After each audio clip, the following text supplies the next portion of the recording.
Welcome to your daily dose of Dani. I am Dani Rocco, and freezing and tired and still swollen eyes, but whatever. This is like coronavirus quarantine here, so you get what you get. A little rough this morning, and I'm loving it. Okay, so there has been, what was it, Saturday and Sunday, because now it's Monday. Saturday they did Fast and Furious, like all of them, 1 through 8. And then yesterday they were doing Rocky, all of them. I don't know how many there are.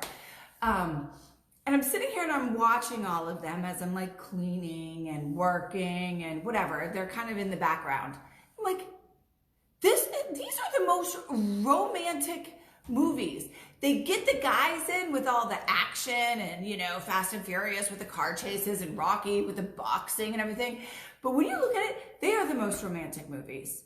And then I was like, shoot, this is exactly why men and women are so separate and falling apart now. So think about it. Go back to Rocky. Start with Rocky first because it's the older one. You know, when you look at Adrian, you can be like, God, she's so meek and she's always like just sitting back and she takes so much shit from her brother and all this. No. She's not. She's like one badass, strong woman. And Rocky loves her like to the moon and back. His eye never like wanders, especially like in 2 and 3 when he gets famous and the world champion or whatever. Adrian is his queen and she treats him like a king. If she were to say stop, he would have stopped. But she never did. She never tried to control Rocky. She loved him for everything, for, you know, how he wasn't that smart. Loved him, thought he was a genius. Loved him for his determination and power and never quitting. Loved him and was quietly supporting him the whole entire time. She didn't need to be the rock star in it all. But man, did she let her femininity be like shine in a very quiet, vibrational way. Like watch it as a love story instead of as a Rocky story. And then you go fast forward in time to Fast and Furious. So we're hitting another age group of people and you got the cars and Dom is so hot and strong and he's smart, right? He's strategic and he puts all this stuff together. You know, all those different missions. I call them missions, like mission 1, that was number 1, number 2, whatever. Although he wasn't in Tokyo Drift until the very end, but circle back and you'll see how that comes about. But how he is with Letty, again, the perfect love story. But she's more like in your face, badass and strong. But she has that same feminine energy that Adrian had. It just comes off different. But she doesn't control Dom. She doesn't try to tell him what to do. She doesn't try to be like ahead of, you know, above him in any way.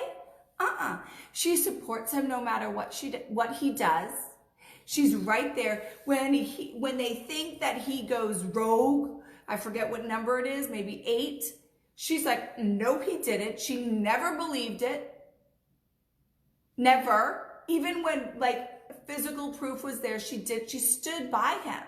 And he, same thing, loved her so much. He would die for her. His eye never wavered. Neither one of them even made jokes about other women.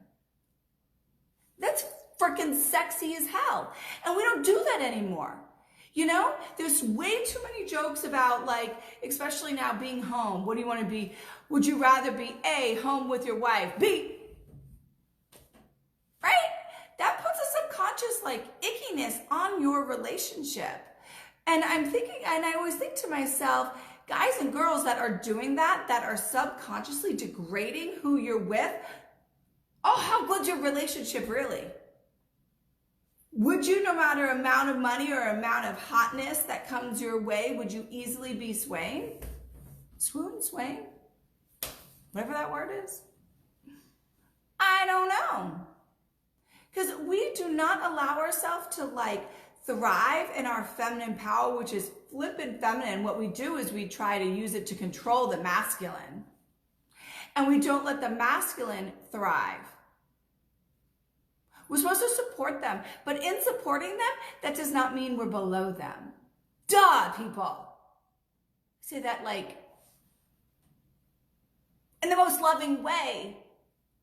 Because men and women have to coexist together. And if you learn how to support, being the one that cooks dinner because you love it is not a pussy thing, whether you're the guy or the girl. Right?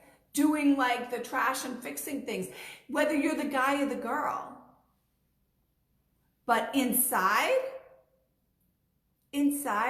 your power as a female is so strong. When you misuse it, shame on you. Because you're screwing up the circle of life. You're screwing up the way that men and women kind of mesh together and go together to become into their full purpose together. So women, if you're using your looks and your sex to get what you want, you are totally minimizing the power that you have inside you. Totally. If you can get rid of that, because then you're going to get rid of jealousy, you're going to get rid of control, you'll live into what you're supposed to be. And men, when you can get rid of belittling and trying to like show off, that's not the word I want, but like really the word I want is peacocking. When you can get rid of that, you will fully live into your masculinity. And when you have those two powers that be, the relationship, the spark, the passion that ignites from that is something that majority of people have never felt. Because they don't let each grow, and then they get lazy and complacent, but that's a different mind. That's a different thought of mine.